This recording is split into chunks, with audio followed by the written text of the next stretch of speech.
Selamat pagi Bapak Ibu Saudara sekalian.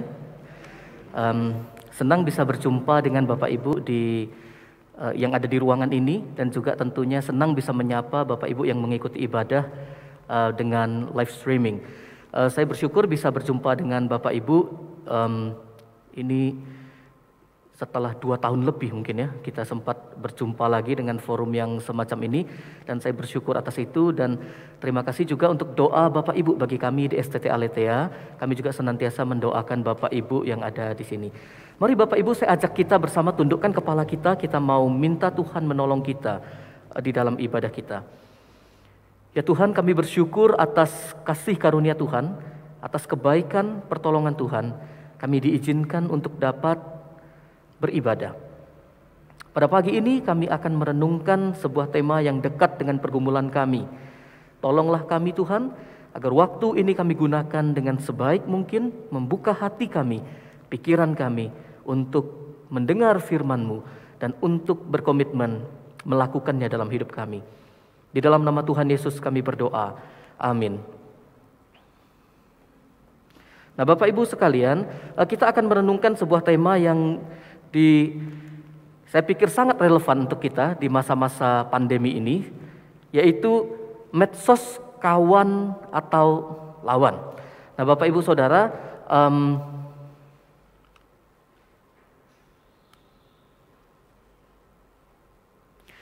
kehidupan kita hari-hari ini tidak bisa lepas dari medsos, media sosial. Itu ada di sekitar kita, ada di genggaman kita, ada di mana-mana. Hidup kita dipenuhi oleh media sosial. Sebagian orang menggunakan media sosial untuk relasi, sebagian kita mungkin menggunakannya untuk pengembangan bisnis kita. Kita melihat beberapa tahun terakhir, cukup banyak kelompok menggunakannya untuk kepentingan politis. Bapak Ibu tahu, di Amerika, kemenangan kampanye sejak zaman Obama itu tidak lepas dari media sosial. Jadi kalau sudah musim pemilu, Bapak Ibu bisa perhatikan, media sosial apapun penuh dengan seruan politik, dengan yang berbau politik. Kita juga menemukan hari-hari ini artis, aktor itu banyak dilahirkan oleh media sosial Bapak Ibu ya. Bukan lagi oleh TV. Bapak Ibu bayangkan, sekarang TV mau membuat seseorang populer itu lama waktunya. Tapi dengan media sosial, Bapak Ibu berdiri di depan TikTok begitu ya. Wah, 2 bulan kemudian jadi orang terkenal di Indonesia, bahkan di seluruh dunia Bapak Ibu. Jadi media sosial ada di sekitar kita, dia itu hidup di tengah-tengah kita, kita tidak bisa lepas daripadanya Bapak Ibu. Bahkan mungkin kalau saya katakan, kita sehari-hari sudah menghidupi media sosial bersama dengan kita. Bapak Ibu, tentu ada banyak dampak positif yang diberikan media sosial. Beberapa tahun terakhir ini Bapak Ibu, di tengah pandemi kita menemukan banyak aksi sosial itu sangat cepat dengan media sosial Bapak Ibu. Saya membayangkan kalau pandemi terjadi 20 tahun lalu Bapak Ibu, wah enggak kebayang penggalangan dana, bantuan, bagaimana kita menggerakkan orang untuk menolong banyak orang itu tidak akan secepat sekarang. Media sosial itu menolong Bapak Ibu.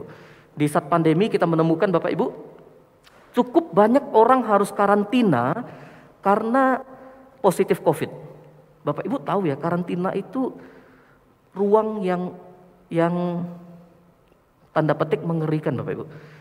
Ruang kita dicurigai banyak orang, ruang kita terputus relasi dengan banyak orang Bapak Ibu.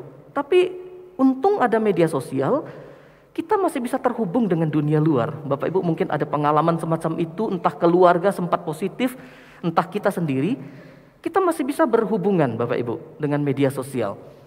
Jadi jarak ketakutan kesendirian itu semakin dipersempit Bapak Ibu oleh media sosial. Makanya tidak heran Bapak Ibu, salah satu perusahaan media sosial gede ya di dunia itu punya moto apa? Mendekatkan yang jauh gitu ya. Itu ada dan itu punya dampak positif Bapak Ibu. Saya bisa teruskan banyak sekali dampak positif atau pengaruh positif yang bisa diberikan pada kita. Tapi Bapak Ibu tentunya ada juga banyak dampak negatifnya. Misalnya Bapak Ibu, seberapa banyak hoax ditimbulkan oleh media sosial. Beberapa tahun terakhir ini, 10 tahun terakhir ini hoax itu bertebaran Bapak Ibu. Kita sulit membedakan yang benar dengan yang salah. Karena begitu meyakinkannya Bapak Ibu, karena semakin mudahnya itu disebarkan. Bapak Ibu melihat satu berita terkesan baik, terkesan oke, Bapak Ibu rindu membagikannya.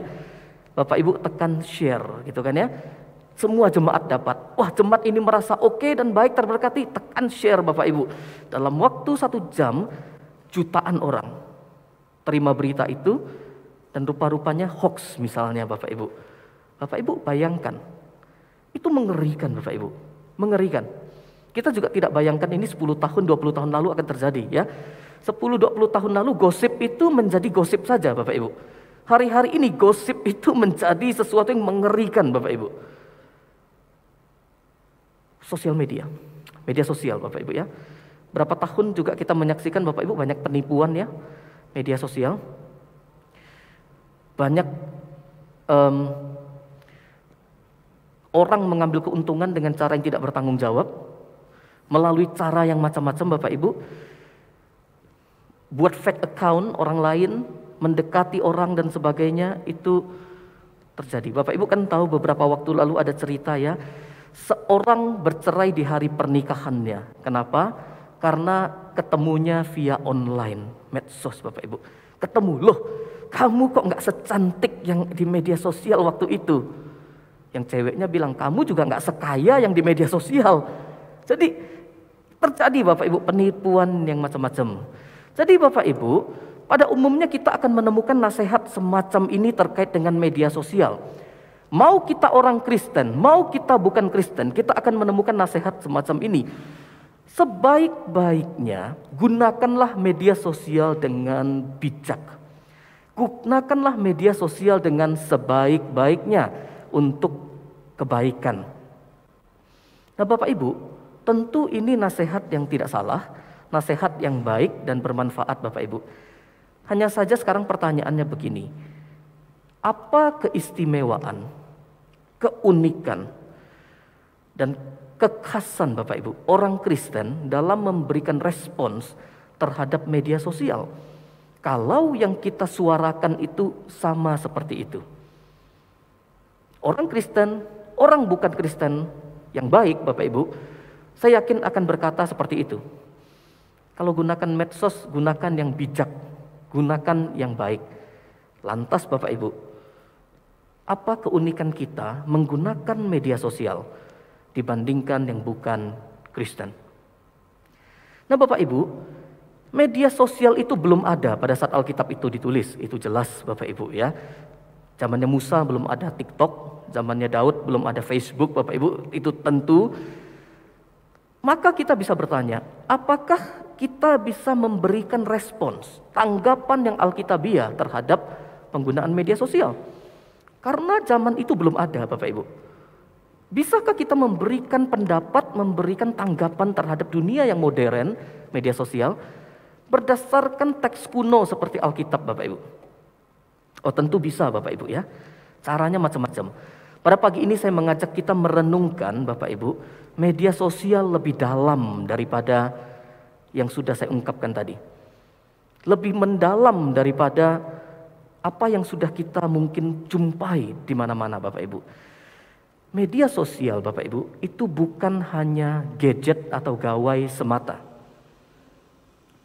Saya berpendapat media sosial adalah sebuah alat yang olehnya kita mengkonstruksi identitas kita baik secara pribadi ataupun secara kelompok.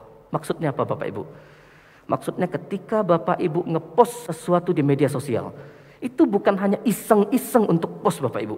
Tanpa kita sadar kita itu menunjukkan siapa kita sesungguhnya. Ketika Bapak Ibu membaca postingan seseorang, menerima berita seseorang, itu Bapak Ibu bukan hanya membaca, menerima begitu saja. Bapak Ibu sedang dibentuk identitasnya oleh berita-berita itu, oleh postingan-postingan itu, oleh sharing-sharing semacam itu. Nah Bapak Ibu, dengan begitu kita sekarang bisa tahu kenapa banyak orang bunuh diri karena dia diledek, dia dikata-katain di media sosial. Karena ketika dia diledek, ketika dia dikata-katain Bapak Ibu, Itu bukan hanya kata-kata itu bukan hanya ledekan semata Bapak Ibu. Itu masuk membentuk identitas saya, membentuk identitas kita, dia. Dan dia berkata, iya saya kayak begini ya.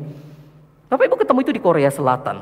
Artis banyak bunuh diri karena diomongin orang di media sosial. Dan dia menginternalisasi itu, dia katakan, iya saya begini rupanya ya. Ya udah saya mati aja dah. Itu yang terjadi Bapak Ibu. Bapak Ibu, kita tidak heran menemukan orang yang tidak diterima di dunia nyata semacam ini. Larinya kemana?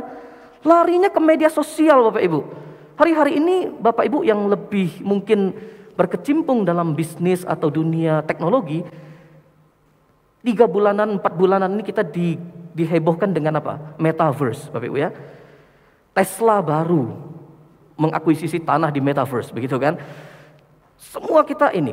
Bapak Ibu, banyak orang tertarik dunia itu, terutama mereka yang merasa tertolak di dunia sekarang Bapak Ibu. Karena apa? Media sosial punya peran untuk membentuk identitas seseorang. Siapa kita, siapa dia, itu sadar tidak sadar Bapak Ibu, adalah alat membentuk identitas. Bapak Ibu, alat membentuk identitas yang sesungguhnya, dan itu mengerikannya adalah, itu berjalan tanpa kita sadari Bapak Ibu. Bapak Ibu merawat seorang anak Bapak Ibu ya, kemudian dia menjadi dewasa dan karakternya nempel begitu, anak itu nggak sadar dia itu dibentuk Bapak Ibu. Itu yang lebih mengerikan daripada Bapak Ibu aware, Bapak Ibu hadir di situ untuk menjadi apa. Itu makanya bedanya Bapak Ibu ya, pembentukan mungkin di sekolah oleh seorang anak dengan di rumah Bapak Ibu. Di sekolah dia aware dia dibentuk, di rumah dia nggak sadar. Dan yang lebih mancep itu kan yang di rumah ya biasanya ya. Anak itu jadi apa ya, cerminan daripada rumah itu Bapak Ibu. Nah, Bapak Ibu saudara sekalian, jika demikian, kira-kira kita bisa berefleksi lebih mendalam tentang media sosial, bukan hanya soal kulit-kulit luarnya, bukan soal bagaimana cara menggunakannya secara positif dan tidak negatif Bapak Ibu, tapi menggunakannya sebagai seorang Kristen yang identitas kita itu sudah ada di dalam Kristus. Bagaimana kita menghadapi kontestasi peperangan identitas ini, sementara identitas kita ada di dalam Kristus. Saya ajak kita baca satu teks yang penting Bapak Ibu. Tentu kita tidak bisa uraikan sampai habis mendetil, tapi saya pikir ada beberapa pokok yang penting untuk kita pikirkan tentang tema kita. Galatia 2 ayat 19 sampai 20. Saya bacakan untuk Bapak Ibu yang di sini maupun yang di rumah. Galatia 2, 19, 20. Sebab aku telah mati oleh hukum Taurat, untuk hukum Taurat, supaya aku hidup untuk Allah. Aku telah disalibkan dengan Kristus, namun aku hidup. Tetapi bukan lagi aku sendiri yang hidup, melainkan Kristus yang hidup di dalam aku. Dan hidupku yang kuhidupi sekarang di dalam daging adalah hidup oleh iman dalam Anak Allah yang telah mengasihi aku dan menyerahkan dirinya untuk aku. Kiranya kita semakin didorong untuk menghidupi, mencintai firman Tuhan Bapak Ibu. Teks yang kita baca ini Bapak Ibu, secara sekilas berbicara tentang apa? Kalau Bapak Ibu baca pasal 2 dari ayat 1 Bapak Ibu, kita menemukan ayat-ayat ini itu memperdebatkan identitas Rasul Paulus. Dari pasal 1 sebenarnya Bapak Ibu, teks-teks ini memperdebatkan Rasul Paulus punya identitas. Sungguhkah dia adalah rasul? Dia kan bukan murid Tuhan ketika Tuhan Yesus hidup. Benarkah Paulus itu sungguh-sungguh dipilih Allah Bapak Ibu? Makanya Rasul Paulus di bagian pasal 2 awal-awal panjang lebar menjelaskan itu Bapak Ibu. Kita juga menemukan Bapak Ibu, diskusi ini sebenarnya seputar bagaimana orang itu telah dibenarkan oleh Kristus. Makanya Bapak Ibu, ketika membaca ayat 19 dan 20, tidak boleh lepas daripada ayat 11. Ayat 11 itu terkenal, teks itu berbicara Rasul Paulus menegur Rasul Petrus. Kenapa Bapak Ibu? Ceritanya sederhana, Rasul Petrus sedang makan bersama dengan orang-orang bukan Yahudi, makan baik, bercakap-cakap Bapak Ibu. Datang orang dari golongan Yakobus, orang Yahudi datang, dia merasa nggak enak, dia sungkan, dia menarik diri Bapak Ibu. Pada momen itu Rasul Paulus melihat ada persoalan. Persoalan apa? Petrus hidupnya munafik, kata Rasul Petrus. Kenapa munafik Bapak Ibu? Dia tidak menghidupi identitas Kristennya dengan sungguh-sungguh. Dia menghidupi identitasnya kalau dilihat orang, bukan karena sungguh-sungguh di dalam Kristus. Nah Bapak Ibu, teks kita berbicara soal identitas Kristen, yang mana berhadapan dengan banyak realita dalam kehidupan kita. Media sosial itu seperti makan-makan yang Petrus lakukan Bapak Ibu. Membentuk identitasnya. Media sosial bisa kita samakan fungsi sosialnya, Bapak Ibu jangan salah tangkap ya, fungsi sosialnya dengan yang Paulus sebut sebagai hukum Taurat. Hukum Taurat itu punya fungsi sosial Bapak Ibu untuk bangsa Yahudi mengekspresikan identitas mereka, tapi juga supaya mereka dibentuk identitasnya. Oleh karena itu Bapak Ibu, mari kita lihat teks ini lebih mendalam. Bapak Ibu, teks ini sederhananya begini Bapak Ibu ya, ditulis dalam paralel yang kontras. Bapak Ibu menemukan begini, Rasul Paulus berkata, aku telah mati, tapi aku hidup. Aku disalibkan, aku hidup.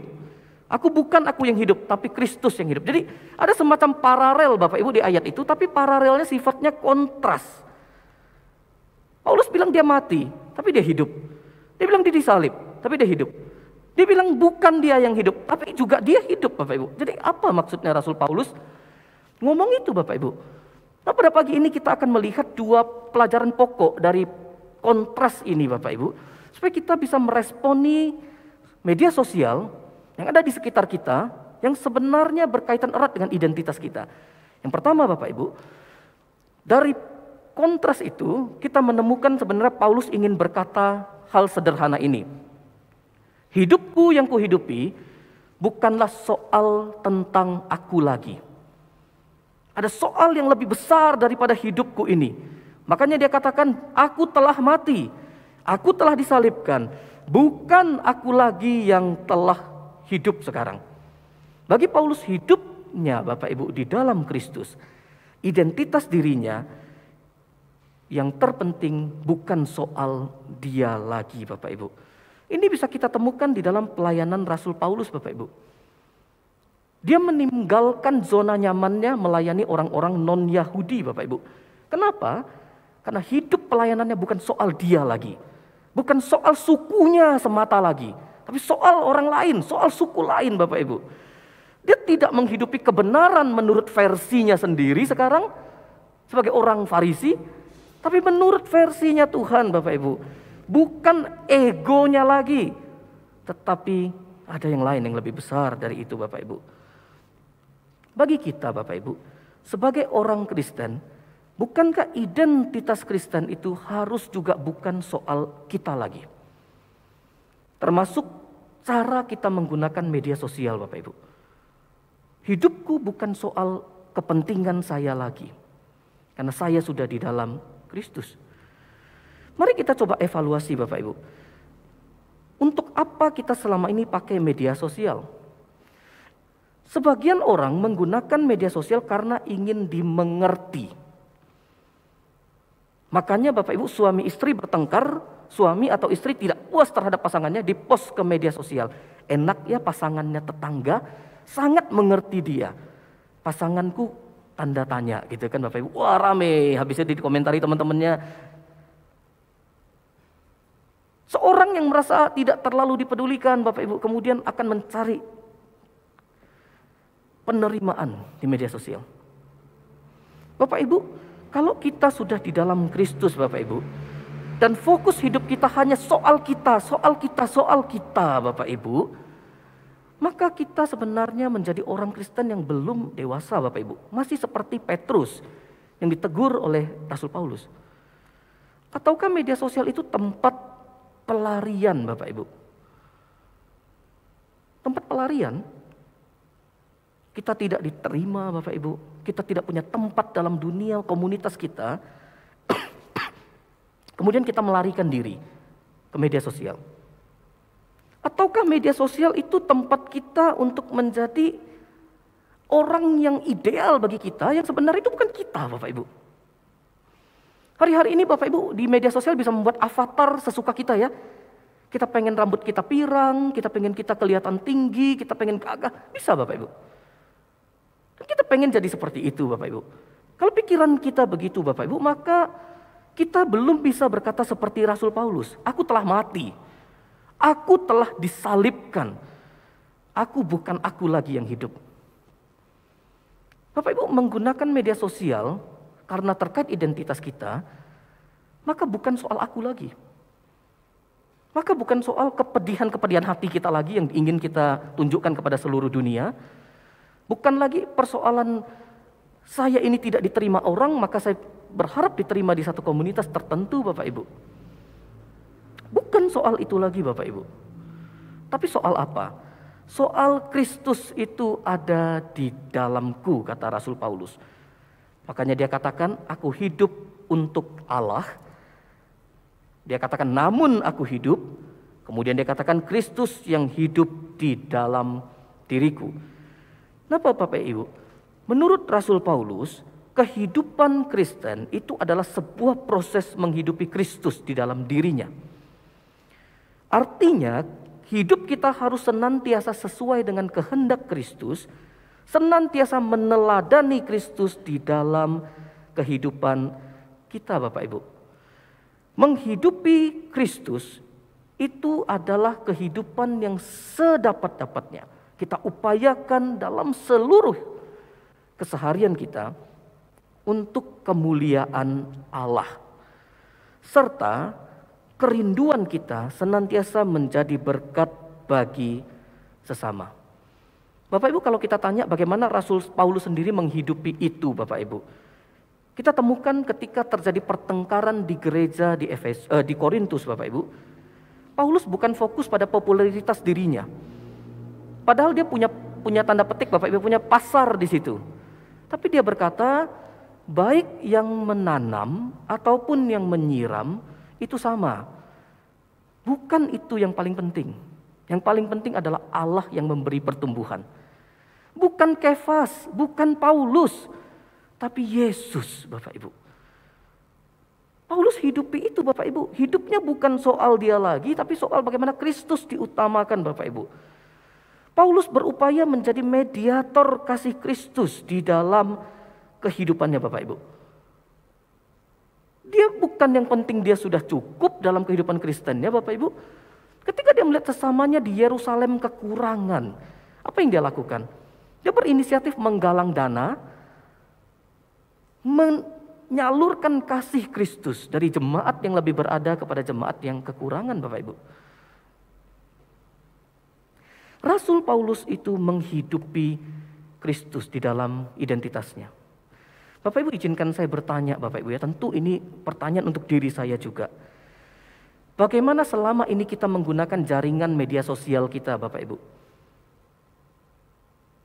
Apakah untuk popularitas kita seperti yang banyak dilakukan orang? Apakah untuk orang mengerti kita, untuk pelarian kita? Ataukah di dalamnya itu kita menunjukkan identitas Kristen kita? Dengan cara Kristus itu dimuliakan melalui penggunaan media sosial kita.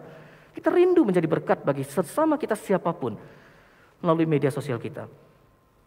Izinkan saya bercerita kisah seorang teman Bapak Ibu ya. Ini teman saya di Singapura. Dia sakit parah Bapak Ibu beberapa waktu lalu. Bapak Ibu tahu sakit parahnya itu dia alami tidak lama setelah dia ditabiskan menjadi pendeta. Bapak Ibu bayangkan ya. Ikuti pelayanan Bapak Ibu. Tidak ada masalah selama dia melayani. Keadaan baik-baik aja. Dia ditabis. Berapa hari kemudian sakit parah Bapak Ibu. Ini mengingatkan saya sebenarnya terkait dengan Paulus Bapak Ibu. Paulus pernah dia melayani di kota Efesus Bapak Ibu. Menurut Kisah Rasul 19. 2 tahun melayani. Nggak ada masalah. Oke-oke aja Bapak Ibu. Tapi ketika satu titik Paulus berkata, aku ingin melayani Tuhan lebih lagi ke daerah Roma bahkan. Di saat Paulus punya visi begitu Bapak Ibu, masalah datang. Orang namanya Demetrius langsung datang mendemo dia, membuat macam kekacauan Bapak Ibu. Sama ya seperti yang dialami teman saya. Ketika komitmennya semakin sungguh kepada Tuhan, dia bersedia kemudian dia ditabiskan menjadi pendeta di sebuah gereja, sakit parah Bapak Ibu. Dia bisa saja komplain kepada Tuhan Bapak Ibu di dalam kesusahannya. Tentu mungkin dia juga kadang merasa susah, sulit. Tapi satu hal yang menarik, dia menggunakan media sosial justru untuk berbagi berkat di tengah kelemahannya. Dia tidak tuliskan saya manusia paling kasihan di muka bumi ini. Dia tidak katakan dia itu perlu perhatian yang berlebihan bagaimana Bapak Ibu. Yang dia ceritakan kasih Kristus bagi dia ketika dia sakit parah. Dia menjalani 4-5 kali operasi Bapak Ibu dalam 1 bulan, bayangkan ya. Dia berkata Kristus itu begitu baik. Dia menguatkan orang-orang yang sedang juga kesulitan yang berbaring seperti dia Bapak Ibu. Bukannya anggota jemaat yang kemudian memberikan belas kasihan, tentu saya yakin banyak yang mensupport dia. Tapi dia yang berupaya ingin menguatkan karena dia rindu membagikan kasih Kristus. Caranya sekarang gampang, buka Facebook Bapak Ibu tinggal post. Responsnya apa Bapak Ibu? Ini mungkin Bapak Ibu nggak terlalu jelas di sini, mungkin yang di YouTube lebih jelas Bapak Ibu. Ada orang berkata begini, ketika engkau nanti sembuh, maukah engkau melanjutkan refleksi yang begitu memberkati ini di Facebook? Saya sungguh terberkati oleh ceritamu. Bapak Ibu, media sosial menjadi media untuk meneruskan identitas Kristen ya. Ada orang yang berkata, terima kasih atas kesaksianmu yang begitu luar biasa. Menguatkan kami untuk tetap kuat di dalam Tuhan. Kami juga berdoa untuk engkau. Cepat sembuh ya Pak Gembala katanya. Terima kasih sudah berbagi kisah yang begitu luar biasa. Bapak Ibu, alih-alih mengeluh dan minta perhatian semata, alih-alih hidup media sosialnya hanya tentang dia, teman saya ini belajar hidup media sosialnya adalah untuk kemuliaan Tuhan, untuk berbagi berkat.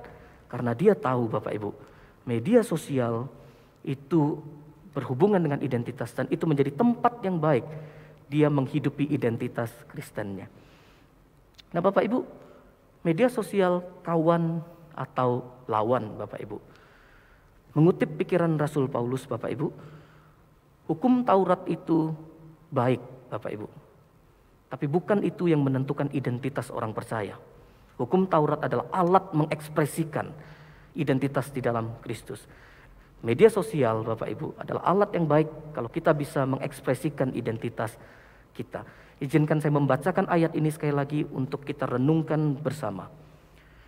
Sebab aku telah mati oleh hukum Taurat, untuk hukum Taurat, supaya aku hidup untuk Allah. Aku telah disalibkan dengan Kristus, namun aku hidup. Tetapi bukan lagi aku sendiri yang hidup, melainkan Kristus yang hidup di dalam aku. Dan hidupku yang kuhidupi sekarang di dalam daging adalah hidup oleh iman dalam Anak Allah yang telah mengasihi aku dan menyerahkan dirinya untuk aku. Mari kita tundukkan kepala kita, kita berdoa. Ya Tuhan, kami bersyukur atas berkat pemeliharaan Tuhan, bahkan termasuk teknologi yang Tuhan berikan berupa media sosial. Ya Tuhan, kiranya kami sungguh-sungguh mensyukuri, menghargai itu, menjadikannya alat untuk kami menghidupi identitas kami di dalam Kristus. Seperti Rasul Paulus, kami ingin berkata, hidup kami bukan soal kami lagi ya Tuhan. Hidup kami adalah soal bagaimana kami memuliakan Tuhan dan menjadi berkat bagi sesama. Tolong mampukan kami ya Tuhan. Terutama di masa pandemi ini Tuhan, di mana dunia digoncangkan, di mana dunia dan bahkan banyak orang percaya mungkin ragu dengan identitas Kristennya. Pakai kami menjadi alat, pakai kami menjadi orang-orang yang bisa berbagi untuk kemuliaan Tuhan, untuk menjadi berkat bagi sesama kami. Tolong kami ya Tuhan, di dalam nama Tuhan Yesus kami berdoa. Amin. Saya kembalikan pada yang memimpin.